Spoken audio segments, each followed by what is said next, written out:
teaching text. The teaching text today is Colossians 1:15 through 20. The Son is the image of the invisible God, the firstborn over all creation. For in him all things were created, things in heaven and on earth, visible and invisible. Whether thrones or powers or rulers or authorities, all things have been created through him and for him. He is before all things, and in him all things hold together. And he is the head of the body, the church. He is the beginning and the firstborn from among the dead, so that in everything he might have the supremacy.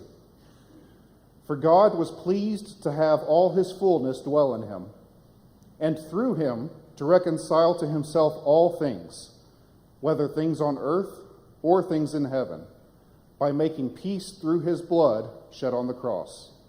This is the word of the Lord. You may be seated.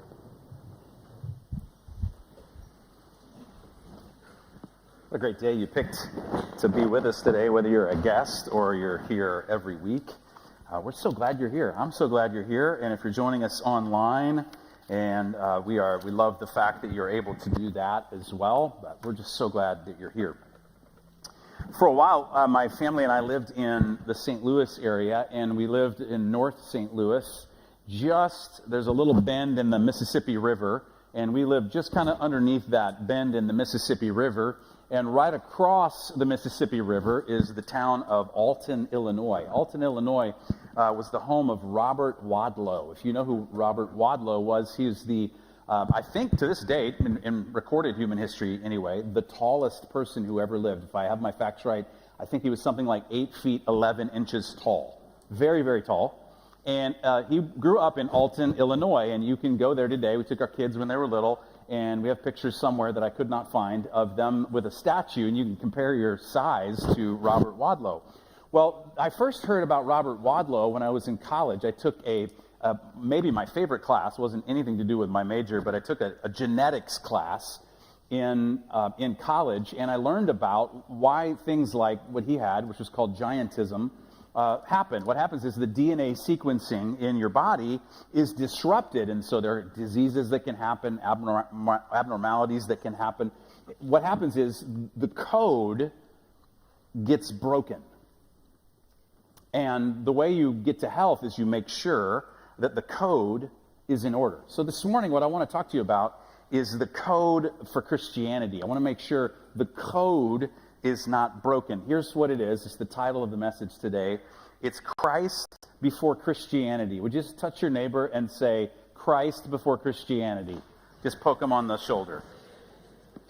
Well, we're going to do this today. It's a standalone message. We're starting a series next week called Who Do You Think You Are?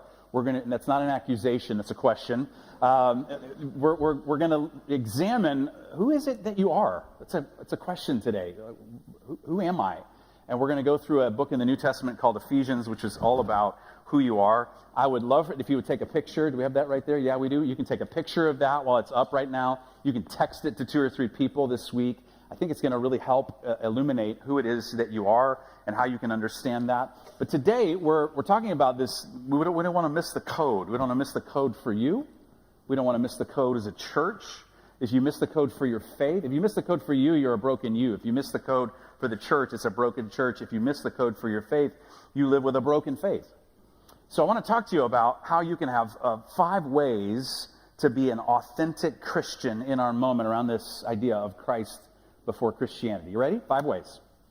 Here we go, if you're taking notes. Number 1, what's the first thing that you need to do if you're going to be an authentic Christian in our moment? Number 1, you and I have to get clarity on what's important. Question for you. What is the essence of Christianity? If you were to boil it down, if you were to summarize it, if someone came to you that you worked with and they said, now listen, I know you're a Christian and I want to understand it better.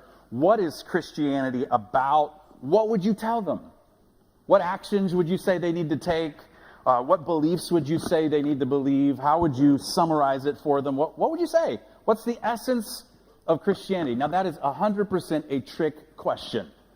The reason is because the essence of Christianity is not an action or a belief. Do you know what the essence of Christianity is? It's Christ. You have no Christianity if you don't have Christ. So that's the important thing. You have to put Christ before any conception you have of what you think Christianity is or supposed to be. In other words, Jesus has to be at the center of everything that we do. How's the church done at that? Honestly, the Church of Jesus, we don't have the greatest track record. We have a track record of kind of routinely completely forgetting what's at the heart of Christianity. If you go all the way back, you go to Jesus, and then you have the disciple give you a little church history lesson. I know you didn't come for church history lessons today. You're welcome. But let me just give you a real brief church history lesson. There's Jesus, and he announces the kingdom of God. He comes into the world. He calls 12 disciples.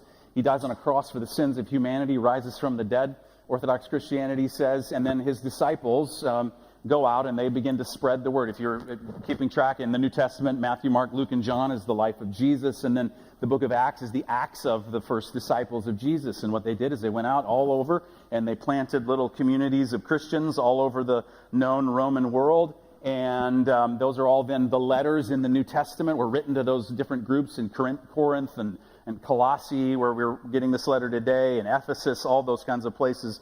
And very frankly, over the first 300 or so years of Christianity, reordered the world. Went from almost, I think it's 0.005% of the Roman world was Christian at the time of Jesus and the disciples. And 300 or so years later, about half of the Roman world, the Roman Empire was the superpower of the day.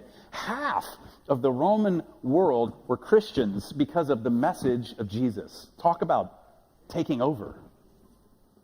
Then a guy named Constantine was the emperor. Long story, won't get into all the history of that. He legitimized Christianity as a religion and said, this is the official religion of the Roman Empire. And all kinds of things came flooding in at that point. Power, organization, denominations, institutions. And you had a track record. If you were to go back in human history, you would find that the church has sometimes gotten it right in terms of Jesus is the center, and often, though, the church has gotten it completely wrong. Maybe you hear that and you say, well, are you saying that the church is bad and has lost its way? Well, sometimes, but I'm definitely saying that institutions and organizations can lose their way, because what happens is the institution, the organization is worried about surviving, and so instead of being about mission, it goes into self-preservation and can lose the heart and the original purpose. I am saying that's happened. Now, I'm not saying, when I say Christ before Christianity, I'm not saying that we should be against institutions. If you've ever been to a hospital, be very glad if it's a well-run institution. If you've attended a school or a university, a public school system, and it's a good experience, be very glad it's a well-run institution. Institutions and organizations can do wonderful things. They can heal, they can educate. We actually need people who feel a calling to institutional leadership because they're part of the fabric of our society. So I'm not saying we're against institutions. I'm also not saying that you have to pick. You have to pick Christ or Christianity. I'm not saying that.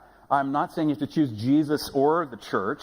And I'm not saying that this local church or our broader tribe of churches, the Church of the Nazarene, that we somehow have figured it out better than other churches. We're not in a competition, by the way, with any church in the city of Wichita. Did you know that? We're not trying to beat anybody else. We're not sitting here and going, oh my gosh, the other church got people. No. We're trying together with all the churches to spread the message of Jesus in the city of Wichita, and we just want to stay focused on the main thing. You've heard the phrase, right? The main thing is to keep the main thing the main thing. What's the main thing in Christianity? Christ. So I'm simply saying that Christ has to come before any conception or understanding of Christianity. Here's how Paul says it in Colossians chapter 1, verse 17. He says he's referring to Jesus, he is before, he precedes, he is in front of all things. And in him, all things hold together. In other words, what is Christianity fundamentally about? It is about Jesus, full stop. I was having a conversation with my son who just finished his first year of college, and we're driving home. from the Chicagoland area where he's in school, and we got to talking. He's dating a girl. He doesn't know I'm saying this, but you're welcome, son. That's the perils of being a pastor's kid. And you don't mind this story, though. So I normally do ask most of the time. So we're driving home, and he's dating this girl who's from a different denomination, and we're talking about all that. And I'm lifelong in the Church of the Nazarene. I was born to Nazarene missionaries. My parents were Nazarene pastors. I've quite literally been fed and raised by the Church of the Nazarene. I love the Church of the Nazarene. I've given my life to it, and will give the rest of my life to it.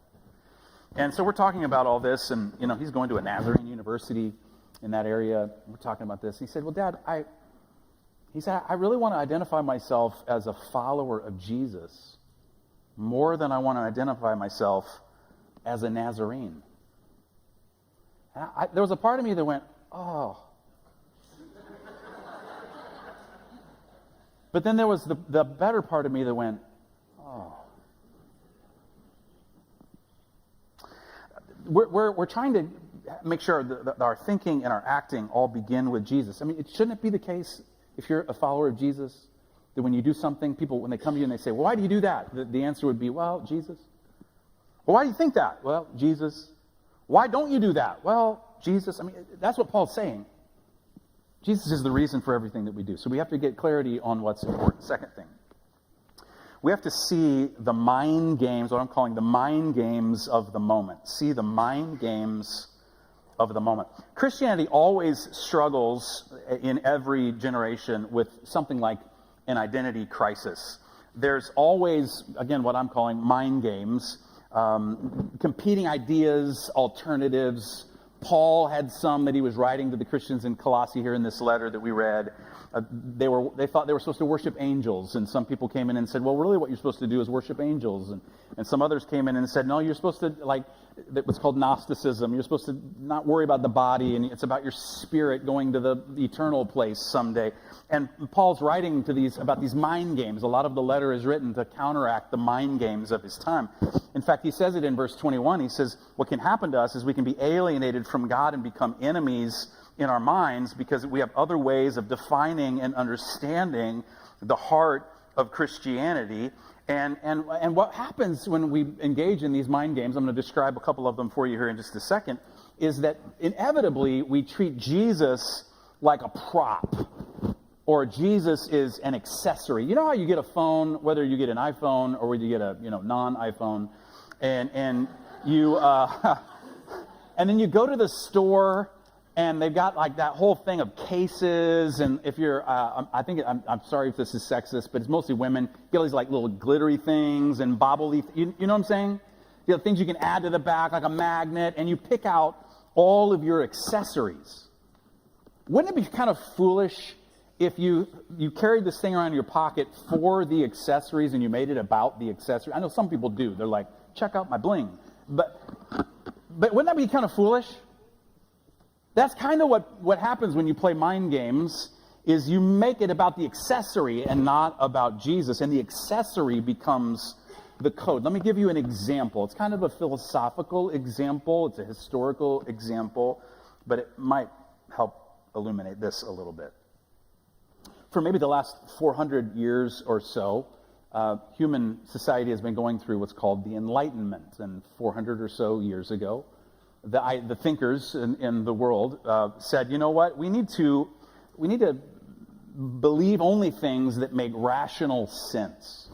If it's not rational, then we ought not to believe it."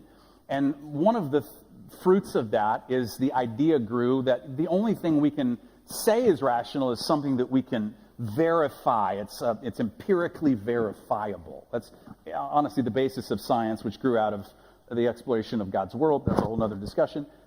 But this whole idea took root that you had to be rational. And so what happened is that the church said, okay, we have to give rational proofs for the existence of God. They do exist. I'm not arguing against rationality.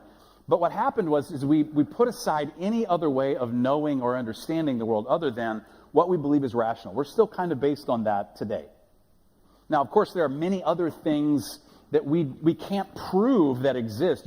If you marry somebody, I'm doing a wedding later today for a beautiful young couple in our church later tonight. You can't verify, you can't locate in either their minds or hearts the love they have for each other, but it's a real thing. You can't verify fears and anxieties, but they're real things. And so what happened is we said, okay, well, that's fine. We'll see that this is the way we're to make our arguments about faith, is we have to be rational. In fact, I was listening to an interview just the other day, Bill Maher, who's an ardent atheist. I mean, he's absolutely against anything if you follow any of his stuff. And he was interviewing someone who was a Christian, and he was talking, and basically he was just sketching in his own way what I just described for you, and he was saying, this doesn't make any sense. How could it be rational? And I listened to this very, very bright Christian person basically go, yeah, okay, I'm going to try and prove to you inside of your framework of understanding that Christianity makes sense. Now, we need to do those kinds of things because that's how people think. But what happened is that idea became the code, and we said, well, we'll play your game as Christian people. So let me give you 2 mind games that we play today. They're attempts to add something else to the essence of Christianity. I referenced it a few weeks ago, but a biblical scholar by the name of Wesley Huff was on the Joe Rogan podcast. Joe Rogan's the #1 podcast in the world. I don't recommend you listen to it. His language is quite salty, but Wesley Huff went on and did a beautiful job explaining the Christian faith. It was a brilliant conversation. But in the conversation, he quoted a friend of his as a Christian leader in the United Kingdom named Andy Bannister, and this is what he said. If you take Christ out of Christian, all you're left with is Ian. And Ian's a great guy, but he's not going to save you from your sins. So we're gonna explore a couple of the Ians, if you will. 2 mind games that we wrestle with today. And I'm going to be a little provocative on purpose. Now, I just want to warn you, I am an equal opportunity offender. So if you're not offended on the first one, you will likely be offended on the second one. But I'm just keeping it real for everybody in the room, okay? So a little provocative on purpose. Here's the mind game, the first mind game that we are embracing as a culture, and then often in times inside the church, is I'm going to call it the search for authenticity. The search for authenticity. I know that doesn't sound provocative. A thinker, Charles Taylor, he's a Catholic. He's Canadian. He has studied very, very deeply the history of thought in the world. He's written 2 or 3 books that I don't recommend because they're huge and difficult to wade through. But he's a very, very thoughtful person. You can get summaries of some of his books. He's a Christian. Like I said, he's a Catholic. And here's what he's observed in his study of human history. He said, for all of human history, when you wanted to figure out who it is that you are, you wanted to say, who am I? Who do I think that I am? Which we're going to talk about for the next several weeks.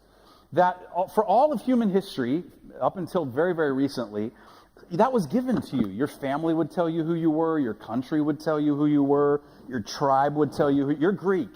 You're Roman. You're British. You're Indian. You're Mexican. You're American. And your identity was handed to you. And you would, in most cases, just say, okay, well, I guess that's who I am. My father is a tradesman, so I'm going to be a tradesman. My father is a banker. I'm going to be a banker. Versus, here's what he says. He says, versus now, we're the first generation in human history who has decided to say, you know what, I don't think we want to do that anymore. I get to decide who I am. And who are you to tell me who it is that I am? I get to define my own identity. And so we have phrases like this. If anybody, you've heard these phrases before, people will say, you know, I'm just searching for my authentic self. Or I finally have found my authentic self and I'm expressing my truth. And here's what Charles Taylor says. He says, the result is that now we live in a culture where everyone is desperate and needs constant affirmation for their identity. And we now have the most fragile identities in the world. People they define themselves, but they're never sure if it's solid. Tim Keller, one of my heroes, he quoted this person who was a pastor in New York City, passed away a couple of years ago. He was familiar with a gentleman in the city who lived in Brooklyn, New York, who was an intellectual, not a Christian, not a person of faith in any way, very progressive-minded person. And he was quoting him, and I wanted to read this to you because you need to see this. And this guy named Freddie DeBoer, and he wrote this blog post called "You Can't Fake It." He's talking about this exact subject. Here's what he says. I've been increasingly preoccupied by a basic question. Why is everybody such a wreck? We have this vast intellectual architecture telling us that physical attractiveness hierarchies are cruel, gendered, and unfair, and that's correct. But we still obsess about being hot. And we judge each other about it, and all our papers and humanities seminars are entirely inadequate to ending that condition. We've got political critique of the ways in which notions of human worth are dictated by traditional inequalities of race and sex and class. And we have a set of political concepts like self-care that are designed to fight the negative effects of all that. We've got a self-help culture that constantly recounts to us and reminds us that we're beautiful, that every one of us is a ray of brilliant, unique light that alone can shine the way into a dark world. We've got a woke world of marketing that sells products by selling you to yourself, like the ad I just saw the other day. Join our gym. Join the body acceptance movement. We've got our social media tools to craft perfect, idealized versions of ourselves, curated to the millimeter so that we can present exactly what we want to present with digital precision. And guess what? None of this is working. I see people here in Brooklyn who are the most outwardly secure and confident people, who never betray a hint of doubt or guilt or remorse, who project cool at all times, who are popular, getting plaudits and positive affirmation at all times, but whose flow of life reveals that inside they still hate themselves. None of that stuff matters. None of it can get to the core of inadequacy that we feel inside. And I've begun to wonder, is this the human condition? Well, what happens when we say, I need to find my authentic self, and authenticity then becomes the code, is here's what happens. Because remember, we take Jesus and we make Jesus into an accessory. We say then Jesus must be the authenticator of my true self. Jesus must want me to be my best self. And if anybody ever tells me that Jesus or the church or the teaching of the Bible is against the best self version of me, then we say, well, Jesus would never ask me to go against my authentic self. Therefore, Christianity has to support my journey or it's wrong. I'm not trying to say that people don't struggle to find their identity. We're going to, again, do a whole sermon series on it because it's a crucial question. I am saying, though, that this has, in many people's minds, become the code. It's now authenticity, and what happens is people then use Jesus to support the code. Here's how Matt Brown, who's a counselor, says it. Authenticity is one of those words our culture loves to use, but rarely defines, like vibes, community, healthy boundaries. We're told to be authentic, but which version of ourselves are we supposed to offer? The one who gets overwhelmed by group texts, snaps in traffic, smiles through the church lobby while silently struggling inside? It's a mind game. Second mind game, I'm going to call it this. I'm going to call it Christian dominance. Christian dominance. A lot of definitions floating around. Here's the idea behind it. The world is going to hell in a handbasket, and because it is, and we live in morally dangerous times, what needs to take place is the Christians need to rise up, and the Christians need to take over, and we need to put Christians in positions of power, and we ought to do whatever it takes to become the leaders, because the Christians are the people who should be at the helm of society and driving the choices and decisions and politics of our country, because that's what we were in the first place. And if we don't do that, if we don't engage in grabbing the reins of power, a godless agenda will take over and we'll be done. And so there's all this moral war language that gets used. Now, I promised you I was an equal opportunity offender, so here's what happens. When that kind of dominance becomes the code, Jesus becomes the supporter of that code. think about this with me for a second, though. That's actually, what's actually being argued for in that is a leadership decision. People are trying to say Christians should be the ones leading, but a Christian may mean well about any given segment of society, but that does not mean that that Christian has the skill to lead in that organizational structure well. When I go to surgery, I would love it if the doctor was a Christian, but honestly, I'm more interested in the most skilled doctor. Are you not? Right? You pick a doctor very skilled, not a Christian, doctor, but a Christian. Which one you going to, right?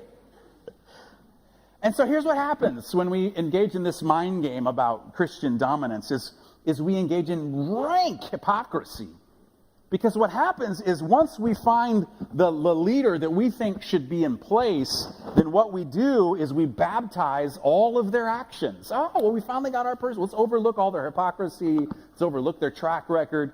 They're our person. We have to be in charge. It has to work this way.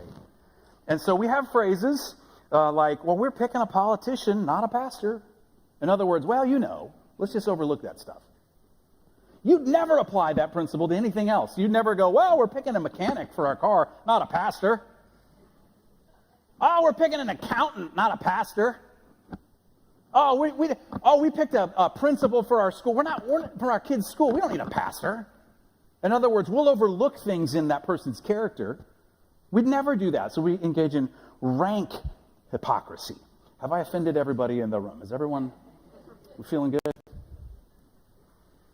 Now, both of those actually have some validity, don't they? I mean, you and I do need to figure out who is the authentic us that God made.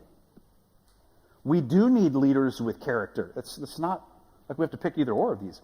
But do you understand? Here's what I'm trying to paint, because this is why they're mind games. In the end, they're a new code, and they are using Jesus. Do you see that? You're not coming to Jesus and saying, Jesus, here's my life. They're saying, Jesus, here's what I want. And one of them is using Jesus to get a self, and the other is using Jesus to get a state. Like, I need the government to look like this. I need me to look like this. I think it's like this. A lot of people who say they are Christians are really just moralists in the direction they think morality should go. And neither are actually at the heart about Jesus. It's something else at the heart of Christianity. Authenticity is the faith, or dominancianity is the faith. And because if you listen to the people who are deep into those mind games talking, they rarely mention Jesus. Both are usually driven by fear. On this side, it's your fear, you and your fear of not being accepted and validated. And over here, it's you and your fear of the wrong people having control over you. Legitimate fears, but fears. Now, if you want to know if you are in the grip of one of these mind games, here's how you know.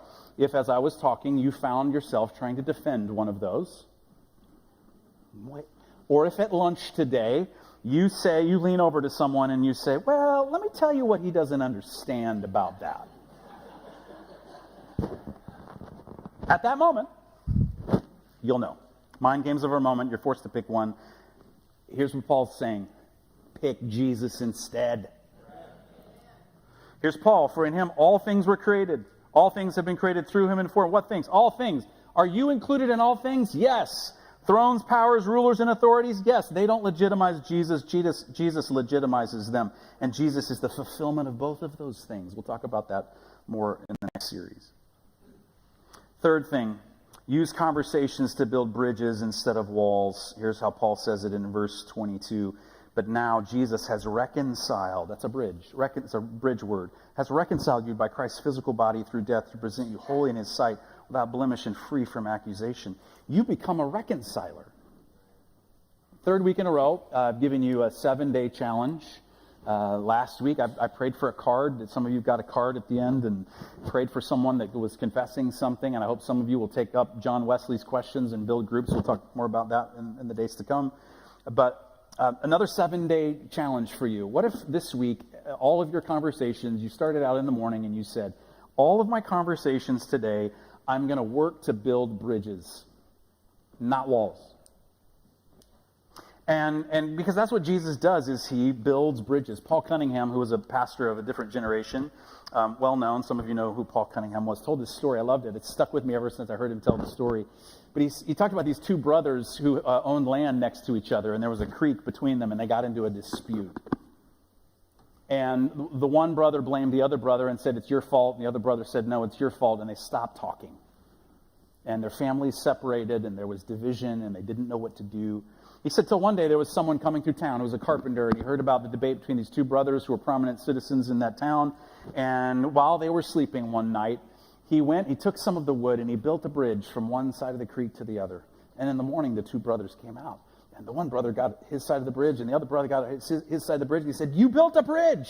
And the other brother said, well, you built a bridge. And they met in the middle. How did they meet in the middle? Somebody built the bridge. Build a bridge this week. Number 4, you and I have to carry hope. Here's how Paul says it in verse 23.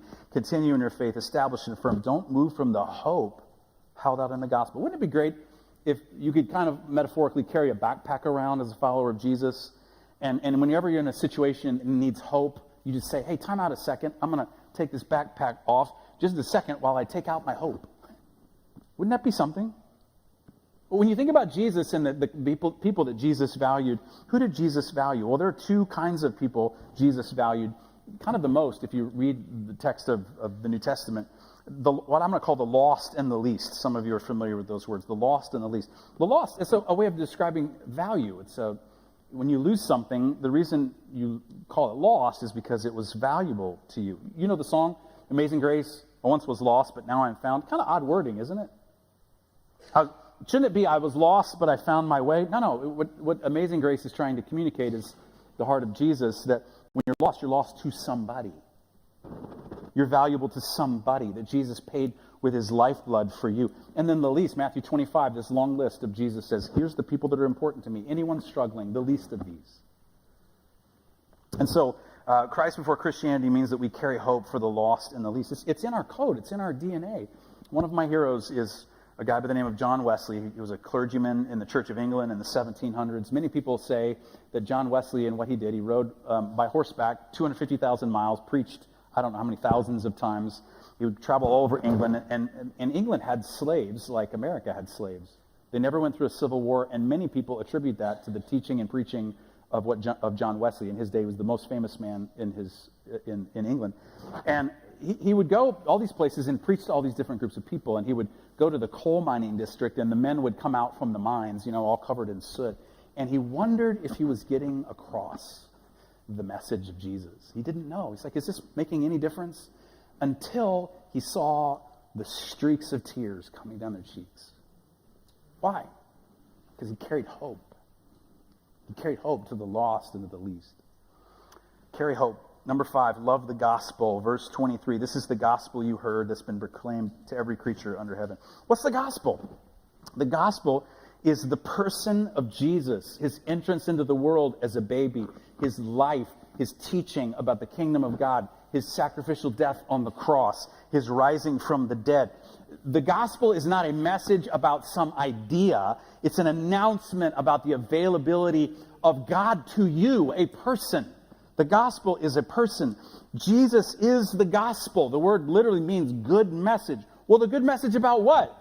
The gospel is good news about the bad news. That's what the gospel is. So Paul in Colossians chapter 1 is answering all these kinds of fundamental questions. I'll put some on the screen. Things we ask like, what's everything for? Who's behind it all? Is anyone in charge and able to hold all this together? Is there anything worth worshiping, giving my life to? Will anyone ever put this all back together? Can there be peace? Think about those mind games and how those questions get answered. If you're inside the authenticity mind game, what's everything for? Well, it's to express your true self. Who's behind it all? Well, nobody, so make it up. Is anyone in charge and able to hold this all together? No, so you better be true to you. Is there anything worth worshiping, giving my life to? No, worship yourself. Will anyone put this back together? No. Salvation can be had only by being authentic. Can there be peace? Well, if everyone will accept me the way that I am, then yes. Or think about if you're inside the dominance mind game. What's everything for? To have safety. Who's behind it all? The moral nations. Is anyone in charge and able to hold this all together? Well, it's up for grabs, so we better grab it. Is there anything worth worshiping and giving my life to? Well, the version of the state I think should have power. Will anyone put this back together? Well, us, if we do what's right, will step up. Can there be peace? Well, only if the right leaders are in place. Now, is there bad news in the world? Absolutely. But the human heart is in search of good news for the bad news. We know the bad news. So Paul answers all the questions. What's everything for? All things have been created through him and for him. Who's behind it all? In him, all things were created. Things in heaven and on earth, visible and invisible, whether thrones or powers or rulers or authorities. All things have been created through him and for him. Is anyone in charge and able to hold all this together? Oh, Paul says, he is before all things, and in him all things hold together. Is there anything worth giving my life to? Anything worth worshiping? Here's Paul. He's the head of the body, the church. He's the beginning and the firstborn from among the dead, so that in everything he might have the supremacy. Will anyone put this back together? Here's Paul. God was pleased to have all his fullness dwell in him, and through him to reconcile to himself all things, including you. Can there be peace, Paul? Well, he did this by making peace through his blood shed on the cross for you. That's the gospel. Come on, somebody. That's the good news for the bad news. I can find bad news all day long and twice on Sunday. I need the good news. And the good news is that the gospel is a person, Jesus of Nazareth. For the bad news of your life, you need the good news about the person and availability of Jesus, who is risen from the dead and available for you today. That's what you need.